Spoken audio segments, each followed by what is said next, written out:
Let me tell you about all the books I read this spring.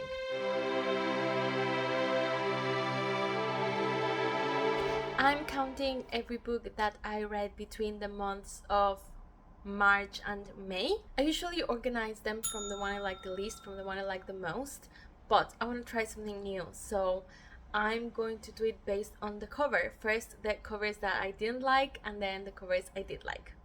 So on number 10 we have The Guilty Feminist by Deborah Frances White. This is the first cover option, which is a bit weird in my opinion. Why is her face so far down? And why is the word feminist making like a weird headband situation? Is it supposed to be like devil horns? I don't understand. I don't like it. And there's also this other cover option, which is just a snooze fest. So not good in general. Unfortunately, the book was also not great. I actually used to listen to this podcast ages ago, but then I didn't think it was very relevant for me anymore. And the book, I think it's from 2016. I just checked, it is from 2018, and it definitely reads quite outdated. I did appreciate that the author, being a straight white woman, attempted to make the content a bit more intersectional by having guests that would do like mini interviews, and I found those interviews actually the most interesting parts of the book because it was like the lived experiences of all different kinds of women. The rest of the book was extremely entry-level feminism, which I guess is not bad in itself, but I would not be the target audience, so I didn't really get anything out of this, unfortunately. In number 9 we have Good Bad Girl by Alice Finney. This is the UK cover, which I consider the official cover because I'm in the UK. I like the color scheme, but in general I find it too basic. I wish the ladybugs would have been larger. I know they're meant to be small, but you can barely see them. But I like that it somewhat relates to the book content. There is also the US version, which I think is worse. Was there even rain in the book? I don't remember. It's, in general, quite forgettable. The book is also somewhat forgettable. I was really looking forward to these because I do enjoy an Alice Finney thriller. She usually goes in very unhinged directions. I'm having a more in-depth review of this book in a separate video, so I won't go into much detail about it, but it just wasn't unhinged enough for me. The premise is that we have two crimes. The first one is a baby being stolen from its pram in the supermarket, and then 20 years later there is a murder at a care home for the elderly. We follow a couple of different characters, a young woman, an older woman, like an elderly person, and then a middle-aged woman. And obviously their lives intersect in a way that we come to find out how these two crimes are related to each other. The premise was very interesting, but I just wanted more of the usual Alice Finney craziness. In number 8 we have The Picture of Dorian Gray by Oscar Wilde. This is a classic, so of course there are millions of covers out there. I read the Penguin Classics edition, so it's the one I'm showing. This is totally fine for a Penguin Classic. We have artwork depicting a portrait of a young man exactly as it happens within the book. There's just nothing special about this. Also, in the book, the guy in the picture is supposed to be amazingly beautiful, and this guy is just average.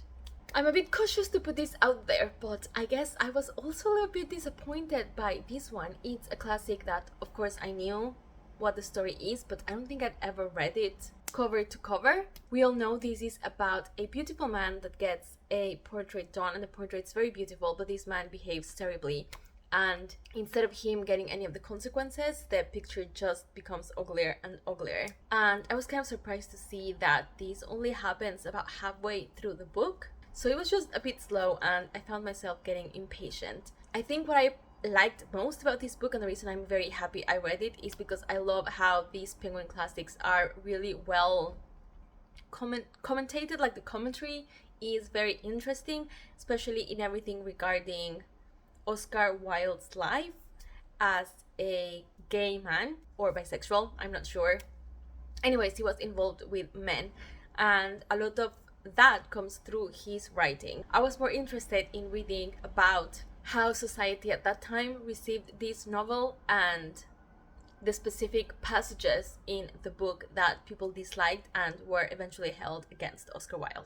So even though this was not exactly what I was hoping for, I'm still very happy I read it, and I appreciate it for the work of art it is. In number 7, we have Everyone Here Is Lying by Shari Lapina.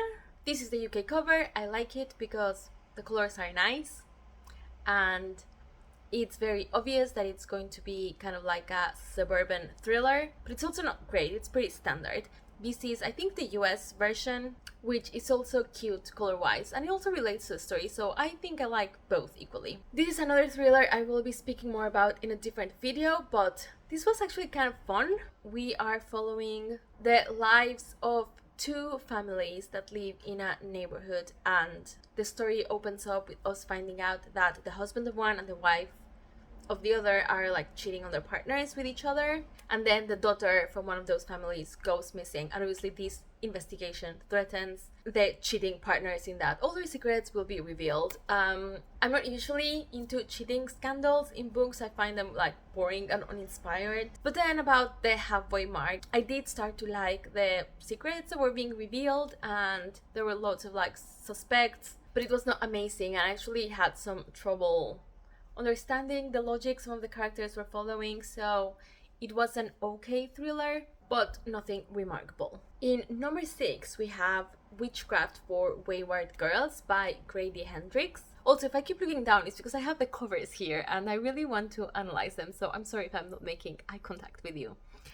This book, I was so excited to read this. It is very Grady Hendrix, so I would say if in general you enjoy his books, you're gonna like this one. It is definitely a bit more brutal than any of his other books that I've read, so do proceed with caution if you are sensitive, especially to pregnancy and birth. So back to the cover, the UK one, I don't like it. It's super boring. It's literally just a house. But I did bump it up to 6th place because I love the US cover, and I like it when covers are somewhat related to the story but not super on the nose. I love the graphic in this one. It very clearly references the time period the story takes place in. I like the color combination with the teal and the gold, and I love the typography they used for the title and the name of the author, so I love that. It's like simple and effective.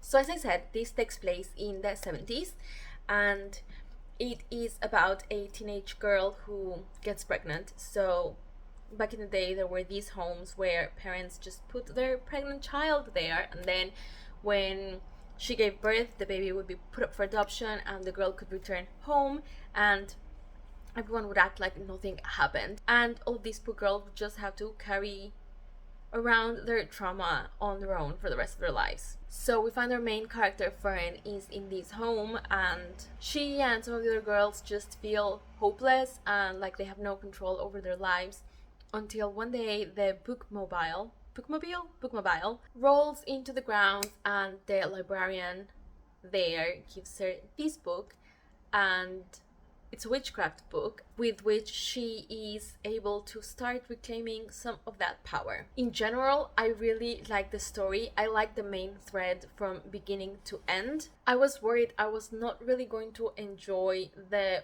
witch part, but I enjoyed that that part was treated with a lot of nuance and even some kind of ambiguity. I don't want to spoil anything, so I won't say too much, but I appreciated that it was an interesting take. Regarding the execution, there were some things that I did not like. It was too long.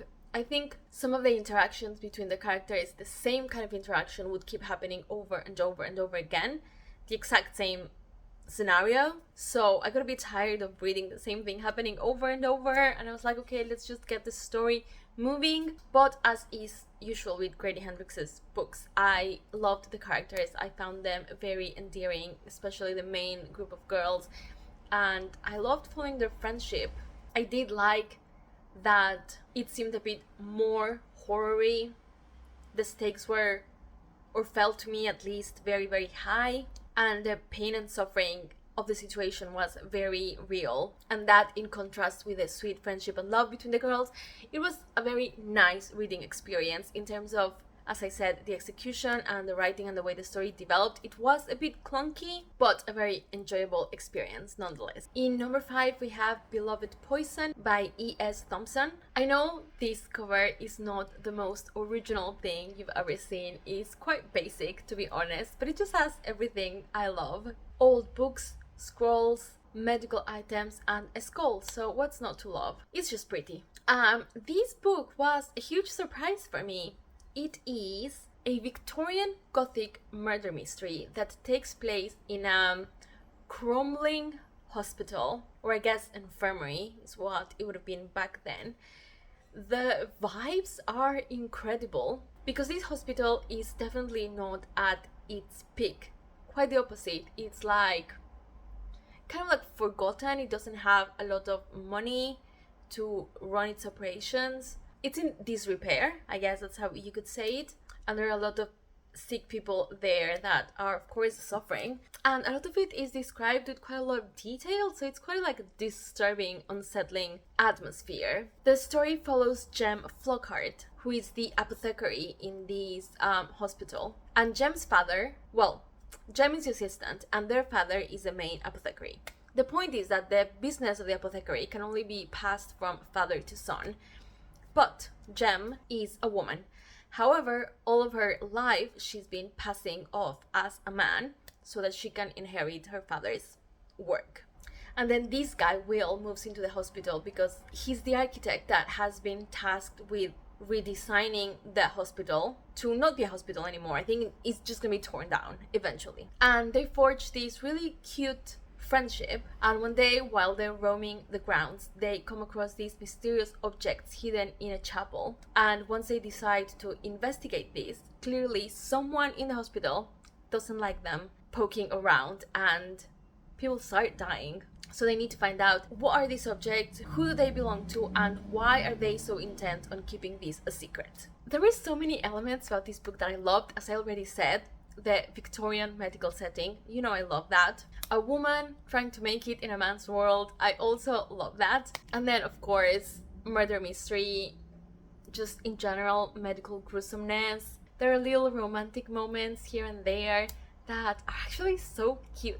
This is actually a pretty long series, so I will be continuing with this, and I'm so happy because I usually drop series because I don't like the first book, but yeah, I'm excited to see where the story goes next. In number 4, we have In the Company of Witches by Aurelie Wallace. This is clearly a good cover. It's super cute. There's a black cat on it, and it just looks witchy, which is what you want for a story like this. So this is just good, in my opinion. This is another murder mystery, but quite different from the previous one. This is, of course, set on modern day, and it's more of a cozy situation. You know, like a small town, and this family of witches that live in a bed and breakfast and run the bed and breakfast.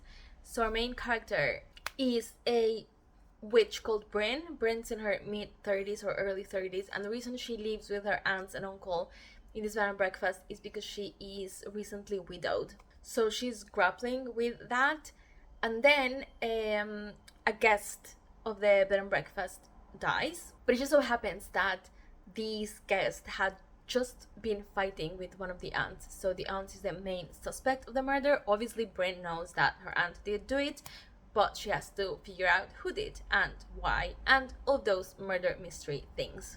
This was a perfectly okay murder mystery. I don't think I have any specific criticism, but I also don't have any specific things that I liked. It was literally just fine. I also don't think I will continue with the series. But to be completely honest, I'm not very into cozy literature, so maybe if you like that specifically, this would work better for you than it did for me. In number 3, we have The Terror by Dan Simmons. There is also loads of cover for this one. I think from what I could find, this one was the most popular when it was more of like a mass market paperback, and I love it. I think it captures perfectly the cold, isolated vibe of the story.